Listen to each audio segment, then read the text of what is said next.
स्वागत है दोस्तों आप सभी को टिकिराज यूट्यूब चैनल पर। आज के इस वीडियो में मैं आपको बताऊंगा कि कैसे आप अपने Redmi 7A या फिर किसी भी Redmi मोबाइल में यदि आपका नोटिफिकेशन साउंड काम नहीं कर रहा है, नोटिफिकेशन साउंड का प्रॉब्लम आ रहा है, तो उसे आप कैसे फिक्स कर सकते हैं इस वीडियो में मैं आपको बताऊंगा। वीडियो के साथ बने रहिए, साथ ही साथ चैनल को सब्सक्राइब करके बेल आइकन भी दबा देना। तो दोस्तों यहाँ पे देखिए, यहाँ पे आपको कुछ रीज़न की वजह से जो है आपको नोटिफिकेशन साउंड में प्रॉब्लम आता है। तो आपको क्या क्या करना है मैं आपको बताऊंगा, कम से कम 3 सेटिंग्स वगैरह बताऊंगा, तो वीडियो के साथ बने रहिएगा। चलिए सबसे पहले तो आप अपने मोबाइल के सेटिंग्स पे चले जाइए और यहाँ पे आप चले जाइए साउंड एंड वाइब्रेशन पे, ठीक है। अभी दोस्तों देखिए, ज़्यादातर क्या होता है कि हमारे मोबाइल में जो है वॉल्यूम बहुत ही डाउन होने की वजह से भी कभी कभी हमें लगता है कि साउंड काम नहीं कर रहा है।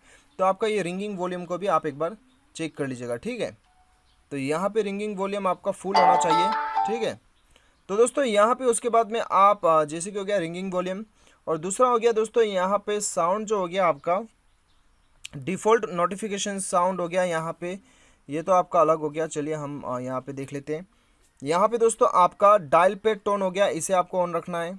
ये आपका डायल पैड में साउंड काम करेगा, टैप साउंड, और यहाँ पे screen locking sound, screen shot का साउंड, और ये साउंड जो है ऑल साउंड में काम करेगा, ठीक है। इसे आपको ऑन रखना है। तो दोस्तों ये तो है कंप्लीट सेटिंग, जिसके मदद से आपका नोटिफिकेशन साउंड का प्रॉब्लम सॉल्व हो जाना चाहिए। बाय चांस आपका साउंड का प्रॉब्लम सॉल्व नहीं होता है, आप क्या कर सकते हैं, अपने मोबाइल को एक बार रीस्टार्ट करके देखिएगा। रीस्टार्ट करने के बाद में उसके बाद में एक बार अबाउट फ़ोन पे भी आ जाइए, सिस्टम अपडेट एक बार चेक कर लीजिएगा। सिस्टम अपडेट आया है तो सिस्टम को अपडेट कर लीजिएगा। कभी कभी हमारे साउंड के अंदर में कुछ अपडेट आने की वजह से भी हमारा जो है ये अपडेट नहीं करने की वजह से हमारा साउंड काम नहीं करता है, ठीक है। तो इसीलिए दोस्तों यहाँ पे क्या करना है, आपको इसे अपडेट कर लेना है यदि अपडेट आया है तो दोस्तों ये 3-4 सेटिंग करने के बाद में तो डेफिनेटली भी आपका साउंड का प्रॉब्लम सॉल्व हो जाएगा।